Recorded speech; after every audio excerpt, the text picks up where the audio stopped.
As Unitarian Universalists, we believe truth is larger than any one book or way.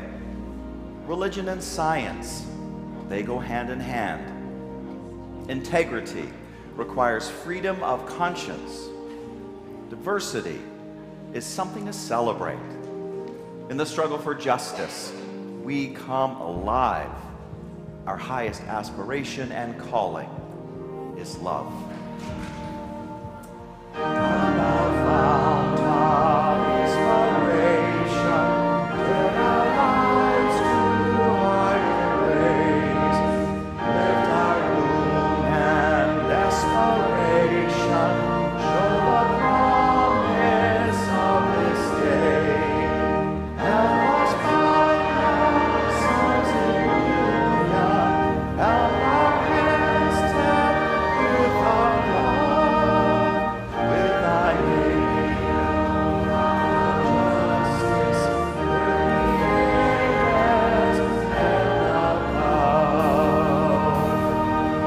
Whoever you are, whomever you love, whatever path you are on, you are welcome here.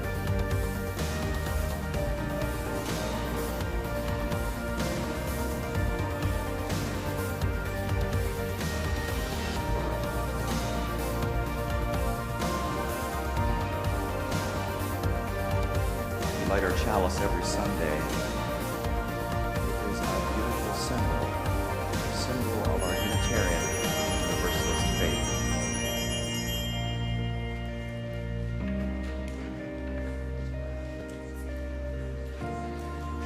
Once again, welcome to everybody here and to the folks joining us from home virtually. Thank you for showing up for your own healing and well-being, and thank you for showing up for the healing and the well-being of everyone else. We are in this thing together. We got so much good that's going on. The West Shore Weekly. Have you taken a look at this thing recently? See, Mandala meditation class at 9 o'clock. You missed it. You missed it. RE classes, coffee hour, sermon chat, partner church trip meeting to Transylvania. Next week, we have a guest speaker, Rabbi Eddie Sukal. He's awesome. Did you see the things on the column there? So many things. We are such a busy community. I'm not done yet. We got a Cleveland Composers Guild concert this afternoon at 3, Finding Joy After Loss. Whoa. West Shore Chili Cook-Off. Did you see that? Saturday, March 4th. Tai Chi is back. Come on, people. You gotta read that. There's so much good stuff going on here. We're having fun. We're doing good work. And it's just great to be in community together. It's wonderful once again to see y'all here this morning. Let's greet each other. This is also time for the kids to go back to their RE classes. If you haven't seen someone before, say hello. Let's greet each other now.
legacies of oppression. Healing is our way forward. Joy is the birthright of all.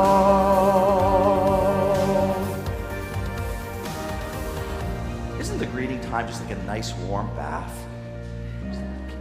Or maybe it's not. I'm so sorry to put that out there. I hope that wasn't disturbing. I like it. It feels good. Effervescence. Feels great. Feels great to be in that space. You know, through your gifts of time and energy and money, you make this place possible. You make it possible for there to be all these things that we talked about in the weekly, and all the things. Thank you so much for your generosity. This place of memory and hope and friendship. The morning's offering will now be given and gratefully received.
When Reverend Anthony and I were discussing my reflection for this service, he suggested that I write about one of my leadership saints, a person who I hold up as a model or mentor in terms of their style of leadership, with leadership being defined in this case as acting to show care towards something you value.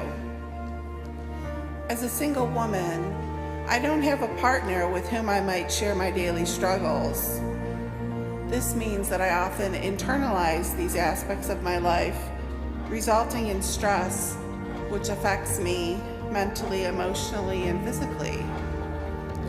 In an effort to find relief from this stress, I have turned many times to my friend Ann Osborne. Speaking with her in person after church, or picking up the phone to call her. Ann has been such a wonderful source of love by taking time out of her day to quietly listen to me as I share the details of my struggles.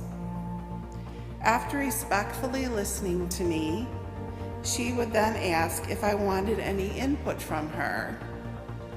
If I said yes, she would open her heart and share her own struggles and how she has walked through them. Being listened to and then hearing examples of grace in action has given me courage, comfort, and peace as I walk my own path, knowing that someone else cares about me. Ann's careful listening has taught me to listen deeply when I am in conversation with others, so I really hear them and grow in my understanding of who they are and how their life experiences have shaped them. I don't remember any specific nuggets of wisdom that Ann shared during these conversations, but I felt her genuine caring and love as she listened and offered her sympathy, empathy, and support. I don't think I would have been able to walk my path with as much grace as I did were it not for Ann's kindness and compassion. Her leadership has touched my life. Thank you for how you've touched my life, Anne. May we all follow your example and similarly touch the lives of others, spreading goodness and love in our world. Amen.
Every morning, goes the story, an old man went for a walk along a beach.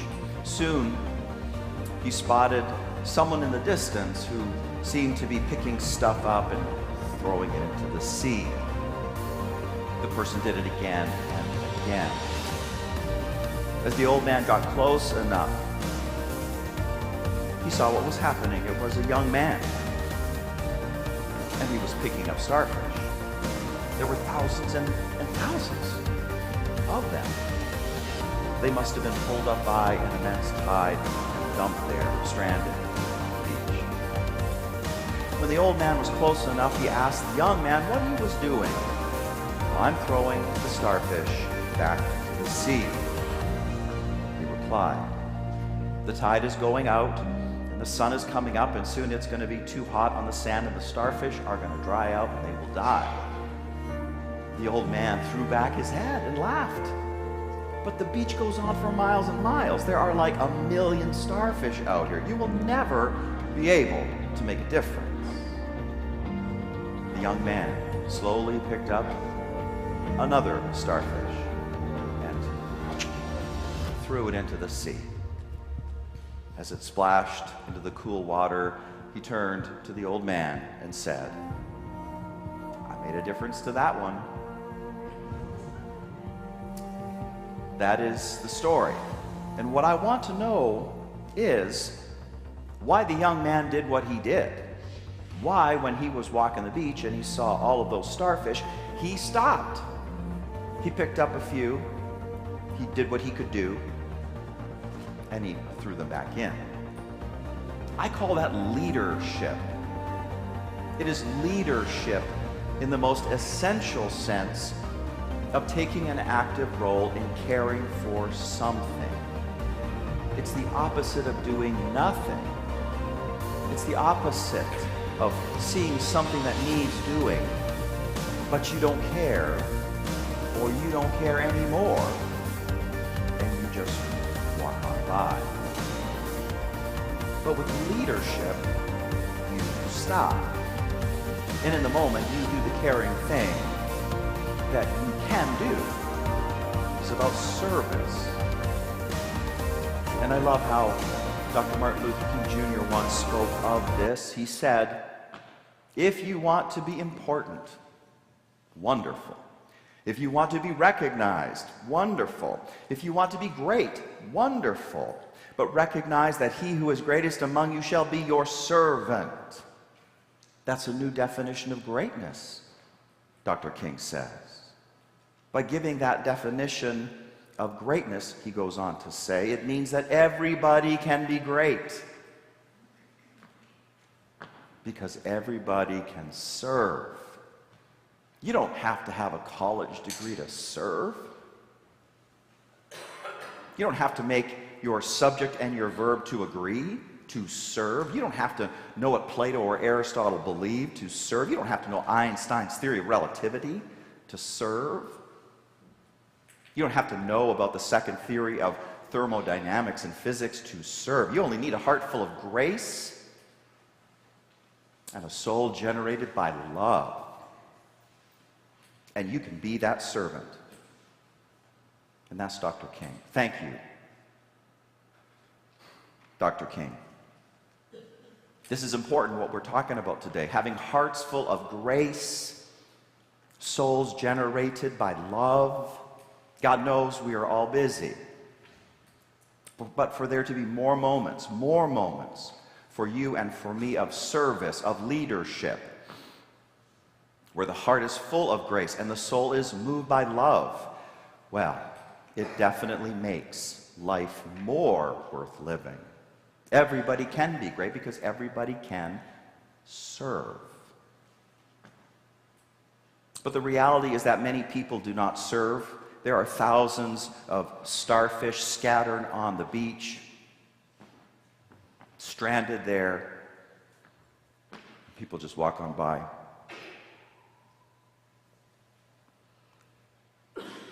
Now, by now, I hope you understand how I'm using that image of starfish. It symbolizes any and all kinds of opportunities to bring more value into the world, to bring more aliveness and justice, opportunities for this. Things you do that help make you feel like you belong, or you help another person feel like they belong. Efforts by which you improve your little corner of this universe. Creative endeavors, family, love, building a lasting legacy you will leave behind. Maybe even helping to build a certain Unitarian Universalist church located in a picturesque place called Rocky River, Ohio, that feeds so many spirits. That's what I mean when I say starfish. And there are so many starfish scattered on the beach. But too many people don't care. Or they don't care anymore. We got to understand this. We must look closer to understand why the opportunity for greatness is lost by so many. And one reason why could be related to the size of the problem one is facing. It just seems too big. It seems like it's totally beyond any individual's ability to solve. The old man in the story drives this thing home. You will never be able to make a difference, he says, as he acknowledges how the beach just runs on for miles and there's like 1 million starfish on the beach. How many of you have ever faced problems like this? And because you knew that you yourself would never be able to solve it, you just walked on by, or acted like the problem didn't exist, or you didn't change a behavior of yours. That might help a little, if not a lot.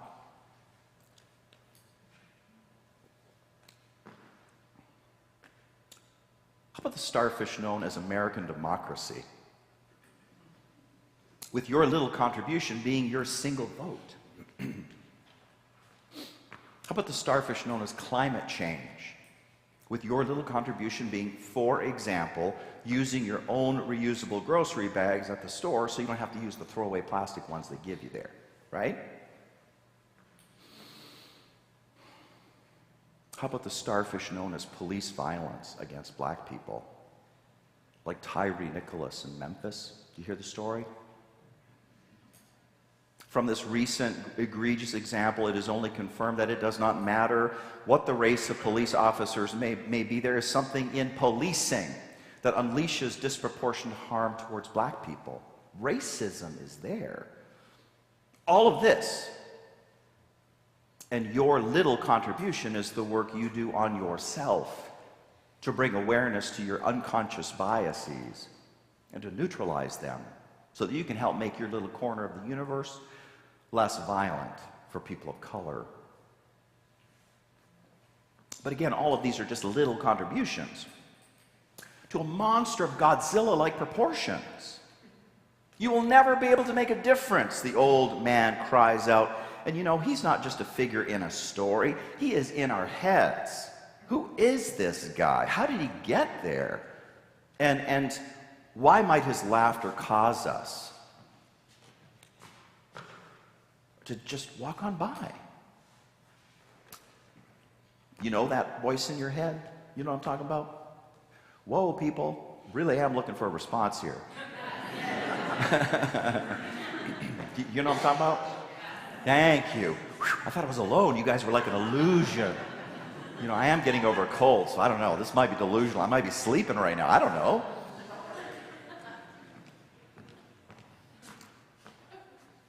I honestly think it's because somehow we carry the burden of expecting godhood out of ourselves. Doesn't matter whether you believe in God or not. We have that crazy expectation, that burden we're carrying of expecting godhood out of ourselves. I mean, what else explains the illogical line of reasoning that goes, if we can't save absolutely every starfish, then we are horrible and we should be ashamed and nothing we actually do will count. Humans who are clear about their identities will get it. I am a human being, therefore I must be humble because I am limited. I am capable of something. I am not capable of everything. But amazingly enough, human beings forget this all the time.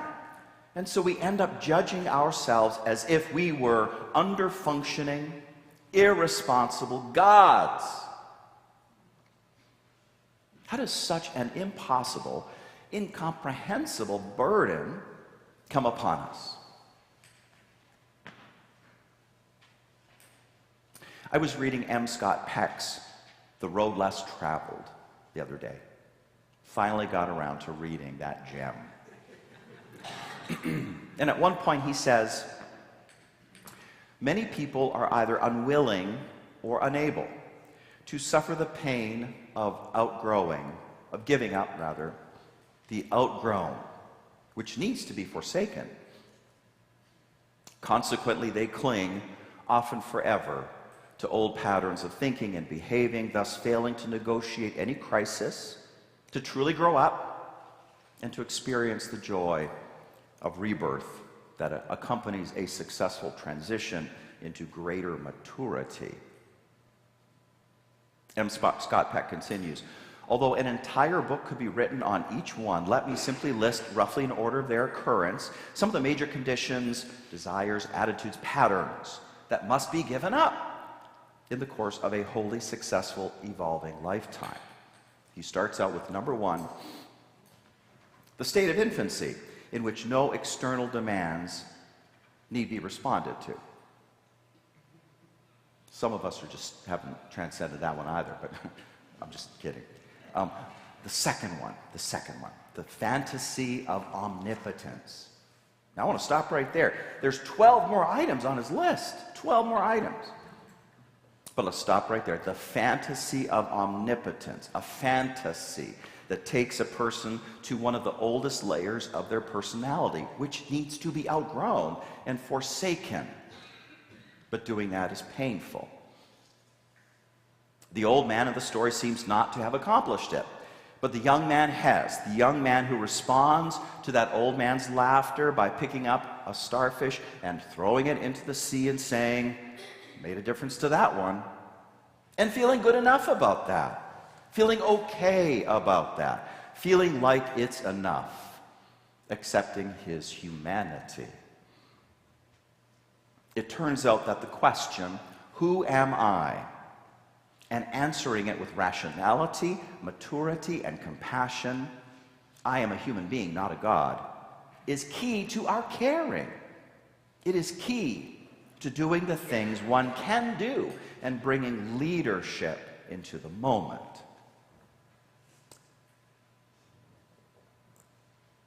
But there are a few other nuggets to tease out of this star thrower story. How many of you, by the way, have heard this story before? Star thrower story. Great, because I'm going to throw you a couple curveballs here. If you've not heard it before, ooh, you need to hear this story. It's great. A few more nuggets. And with this next nugget, I want you to imagine the sort of person who walks on past all the starfish. I want you to imagine that they walk on past not because they don't care, but because they don't care anymore. A moment ago, I suggested that the old man in the story, with his cynical laughter, had not given up the fantasy of omnipotence. But you know what? Maybe he had given that thing up. Maybe he does what he does for altogether different reasons. Maybe when he himself was young, he had done his own share of starfish throwing, but at some point got burned out. Or maybe just burned. Lots of ways in which this can happen. I want to call this character Lauren. Lauren Isley, he's the actual origin of this story. That's its own sermon. Let's call this character Lauren, this old guy, okay? We don't want to confuse him with the young man of the story. So when Lauren stepped up to volunteer as a young man, he was completely clear about his identity as an imperfect human being. But you see, that didn't stop others from putting the burden of godhood on him. Lauren could have had a week of service when he accomplished 10 impossible things, but then when he didn't get around to that 11th impossible thing, he got zinged and zanged. Does that ring any bells? Has that ever happened to you? Climbing up that hill, 10 impossible things, but you just don't get to the 11th impossible thing. People put the burden of godhood on you, and you get criticized. You're not perfect enough.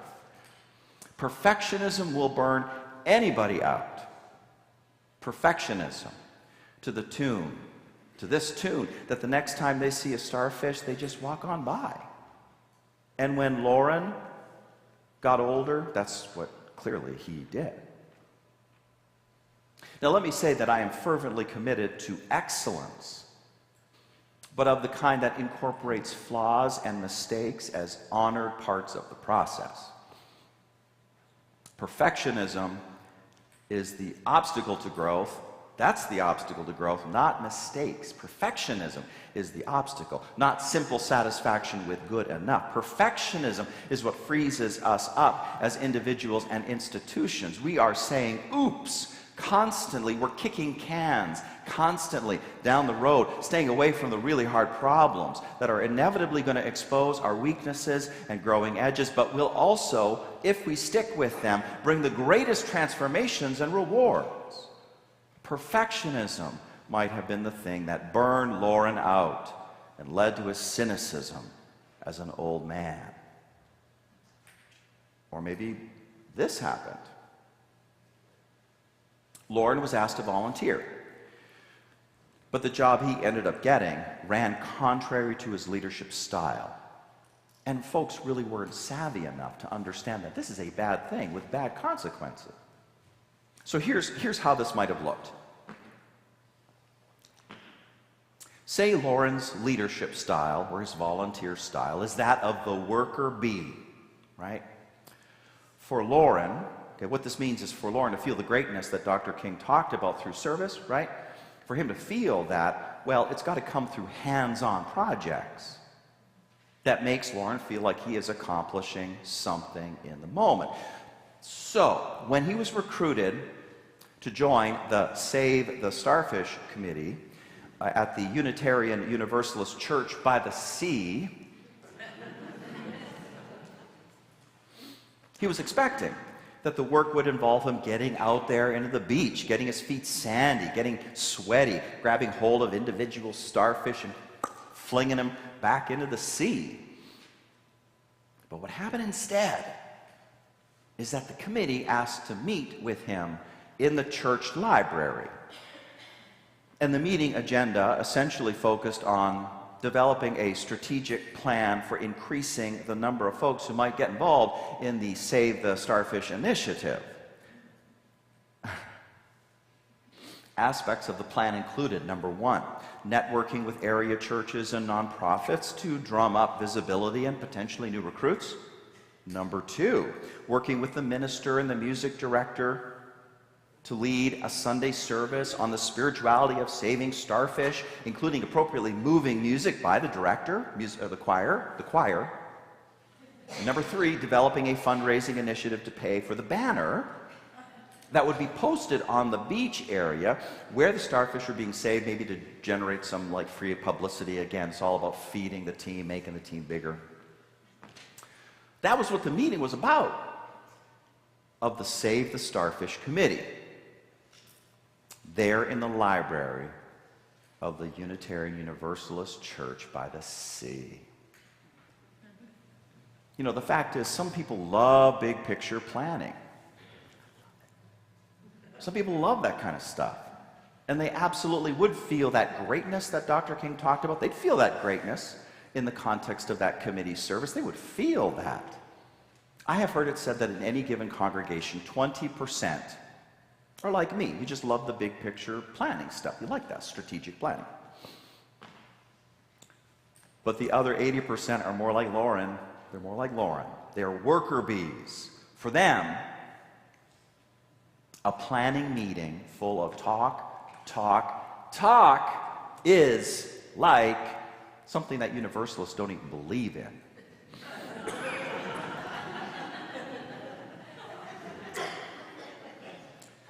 H-E double hockey sticks. Does that ring any bells? Yeah, right. Come on, people. What ended up happening with Lauren? This is what ended up happening with Lauren. He smiled a lot during his first committee meeting. And he smiled a lot during that 5th committee. He smiled a lot during the 10th committee meeting. Lauren was a nice young man, after all. He didn't want to let anybody down. But eventually he felt burned out, and he would eventually leave the church. And now he is an old man full of cynicism. Thank you, Unitarian Universalist Church by the sea. It's just to say this. Greatness through service is not a one-size-fits-all thing. When you are invited to serve, know your style. Insist upon your style. And if you should be happening to recruit people to join your team, tell them about the role you're actually going to have them serve in. Tell them about the best leadership style for it. Have a job description handy. Dr. King remains right now. Everybody can be great because everybody can serve. You don't have to know about Plato and Aristotle to serve. You don't have to know about Einstein's theory of relativity to serve. You don't have to know about the law of thermodynamics or whatever in physics to serve it. Yeah, yes. Amen, Dr. King. Amen. But you know what? You do need to know about your volunteer preferences and style. You do need to know that, else you get burned out. Okay? But now there's one last crucial leadership insight to consider. So let's do it right now. We want to go back to the story one more time, and we're going to do a little bit of imaginative rewriting, okay? Because you've got a weird minister who just does that all the time, imaginatively rewrite stories. Oh my God, I'm sorry. It's like that was like a lead balloon. That was supposed to be a joke. People, folks, come on. Work with me here. So I want you to imagine this. This is my imaginative rewriting of this story. I want you to imagine the old man whose name is Lauren. Okay? He laughs at the young man. And the young man responds to the old man's laughter by picking up another starfish and throwing it into the sea and saying, I made a difference to that one, na, okay? But rather than silencing the old man, Lauren, his laughter morphs into a sneaky look and a glint in his eye. Okay? So the old man says, okay, but what difference precisely did you make to that starfish? How can you know it's safe? The fact is, the act of throwing a starfish out into the sea does not itself constitute saving it. The Google tells me that starfish are apparently very tasty to crabs and lobsters and bottom-dwelling fish and other sea stars, not to mention seagulls. Okay? So hearing what the old man says with the glint in his eye, what happens next? What does the ending of our imaginatively rewritten story look like? Does the young man relent and in the blink of an eye become cynical just like that old guy? Or does something preserve his capacity to care? Okay? I'm wondering if you see how this last issue matters. It is the issue of not being able to know the exact results of our well-intended actions.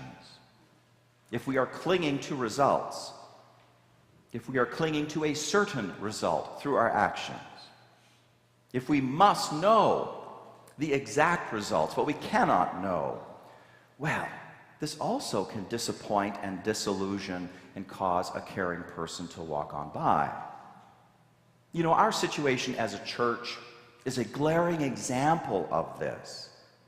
I wish our mission statement could be something as concrete as saving starfish one at a time. Wouldn't that be great? Right? What a concrete mission statement. Saving starfish one at a time. I wish that, but you know, mission statements for churches will always be of necessity broader and loftier in scope. Our mission statement currently is this: to inspire more people to live lives of meaning and purpose. Okay, but how can I know that the mandala meditation group that I lead at 9 o'clock Sunday mornings when I'm in the pulpit preaching, how can I know that I am helping someone accomplish the inspiration mission? How can I know that? How can someone know that if they're teaching in an RE class that they're helping to accomplish the mission? I mean, how does a person even measure something as vague as like being inspired? What the heck does that mean? Right? Living lives of more meaning and purpose. Okay. But what does that mean? You know, maybe something's going to happen here at church today. Here at church. And it's going to make a life or death difference for somebody 2 years from now, 5 years from now, 10 years from now. I've heard stories like this, that happens all the time. But you see, how will we know that in this moment? You know, maybe a kid in one of our RE classes turns out years from now to become a United States Senator or even the President of the United States. And the resources that we put into our RE classes, our teachers and all that stuff, look at the yield. President of the United States. But how would we know that right now? It's a problem. But in our rewritten version of the Star Thrower story, I remain convinced that the young man ever stays young. I mean, he may grow chronologically old, but his heart stays young, and whenever there is a moment to serve and he is available and he can do something, he serves, and thus he is great.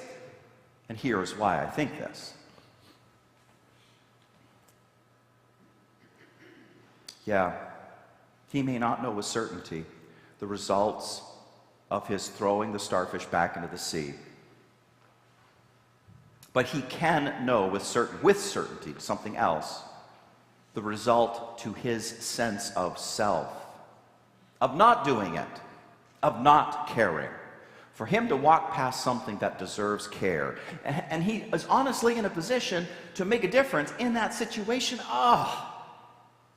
Something breaks inside. He has done harm to himself. His self-respect is diminished. His integrity is weakened. And it is that same way for ourselves. We do harm to ourselves. Our self-respect is diminished. Our integrity is weakened. There are so many starfish out there, so many opportunities to bring more aliveness and justice and value to life, to throw the starfish there at your feet. It's right there at your feet. Back into the sea. Of course it's for the sake of that starfish, but even more so, it is for the sake of your own soul. To preserve the integrity of your own soul is the clearest and most dependable reason of all to serve. You know, we here at West Shore put a Black Lives Matter banner up on our building. Not because it's going to eradicate racism all by itself, of course, for God's sake. But we put it up there because who do we become when we shy away from stating our conscience and our truth to our neighborhood? Damn the consequences. Oh my God, I cannot believe you're silent. That's an amen moment. Do you understand? Who do we become? Who do we become through our silence? Who do we become? We serve as worker bees or big picture planners at West Shore, not because we can guarantee in specifics how the church's mission will be thereby fulfilled, but because who do we as individual congregants become when we take from the blessings of this place, but we don't give back? We don't contribute the small part we can. Who do we become? Who do we become?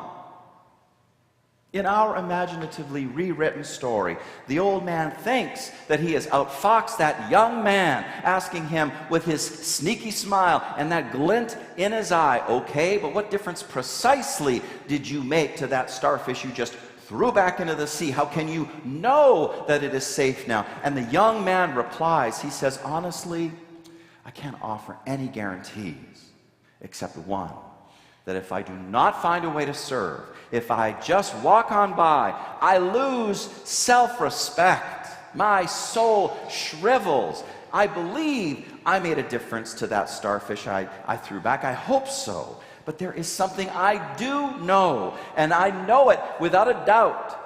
I know without a doubt that I made the biggest difference to myself. This I know." That's what he says. And you know what I call that? I call it great. I call it great. Amen.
everybody can be great, because everybody can serve.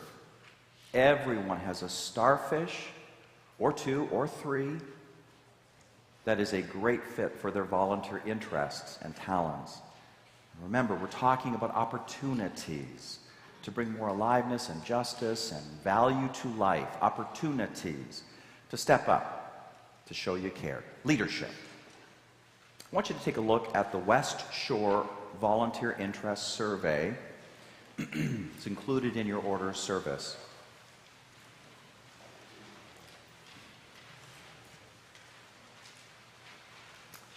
Let me say, first of all, that the information you'll put down here, I'll invite you to that in a moment. But whatever information, if you're willing to put in onto this form, it's going to be for church leaders only. Okay? Your information will be safe. It will not be made to the open to the congregation at large.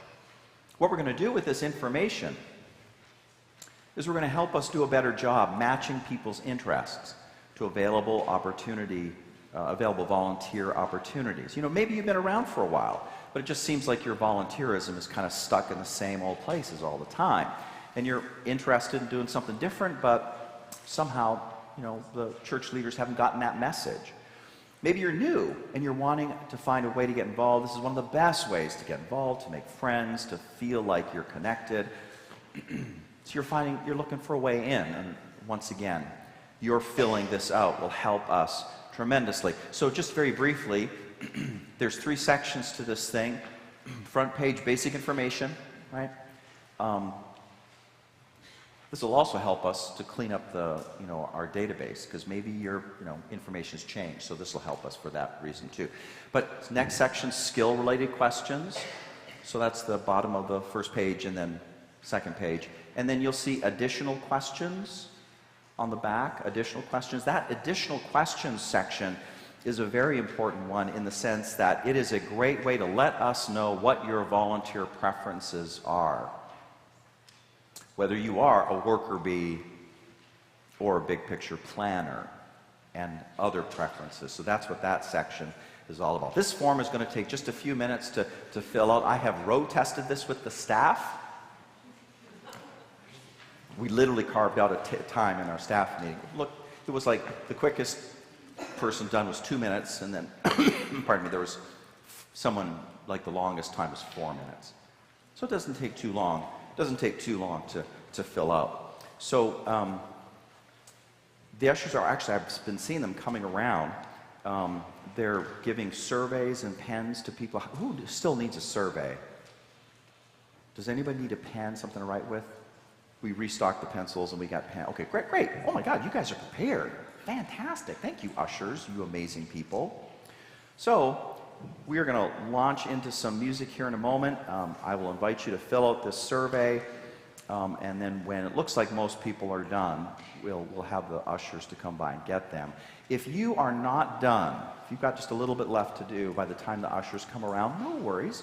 Just fill it out when you can. Hand it to me or hand it into the office sometime today before you leave this space. Thank you for participating in this survey. I want you to know that next week we're going to be sending out a link in the weekly e-news that takes people to a virtual form of this survey.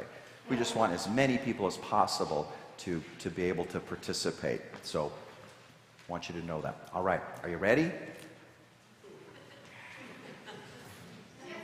I love the enthusiasm back here. You guys are just like, ah. Okay, go for it.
more generally see yourself as like a worker bee?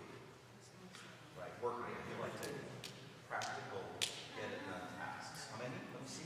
Show of hands, worker bees. Okay, how many of you more prefer big picture planning? Oh my God. Well, you know what? I don't know. I did get like an 80-20 ratio. So I don't think I saw 80-20 here. Maybe like 50-40. Okay, worker bees one more time. Worker bees. Okay, just for fun. Why don't you buzz like a worker bee? It's the antihistamines, all right? That's what's happening. So what? I did it. You did it good. Okay, big picture planners. I don't know what that sound is. Well, I don't know. See again? All right. Thank you for filling out this form. I think we've been wanting to do something like this for a long time. And it's really going to help us, our church leaders. And it's going to help people to find different ways of getting involved. And if you're new here, just getting involved to begin with. So, you know, theologian Frederick Buechner once said, Can't hear you. You might stand up. I have the mic all the way up. You got to put the little switch on the side. you guys can hear me? No. I think the battery died. Oh. Well, I didn't switch that off. That's so weird. You know, when I first got here, I was told this church was haunted, so I don't know. Maybe that's it. I won't repeat all that stuff, but I do want to let you know what theologian Friedrich Buechner once said: the place God is calling you is the place where your deep gladness and the world's deep hunger meet. And you know, whether or not you believe the call is from God, the call remains. The call remains. The desire to feel that deep gladness and put it into service. And so, thank you once again, filling that thing out, helping West Shore to facilitate that for you and for many. Let's say our chalice extinguishing words together. We extinguish this flame, but not the light of truth, the warmth of community, or the fire of commitment. These we carry with us until we meet again.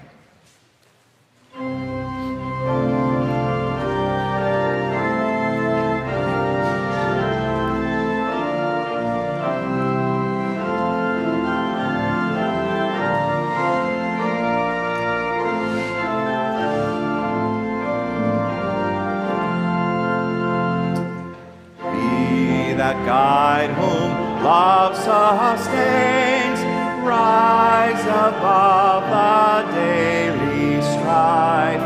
Lift on high the good you find. Help to heal the hurts of life.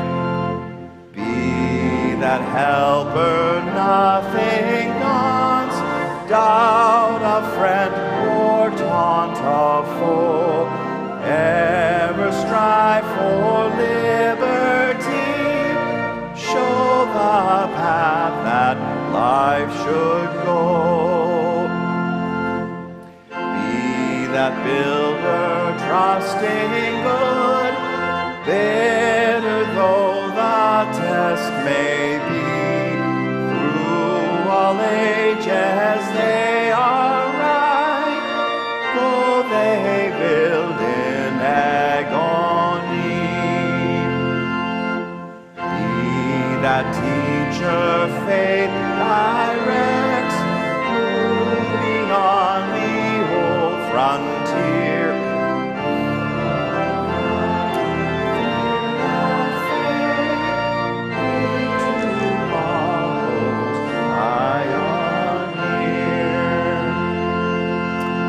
So be that guide, be that helper, be that builder, show the path.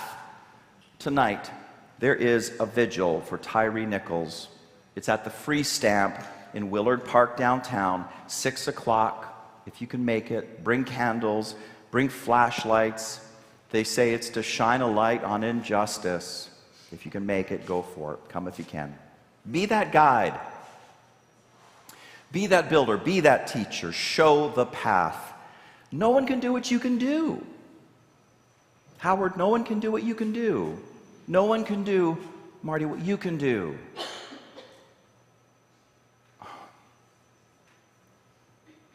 No one sees what you can see. No one sees.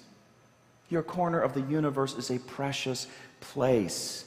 So much depends on the care only you can give in that place. Only you. Know that. Know that.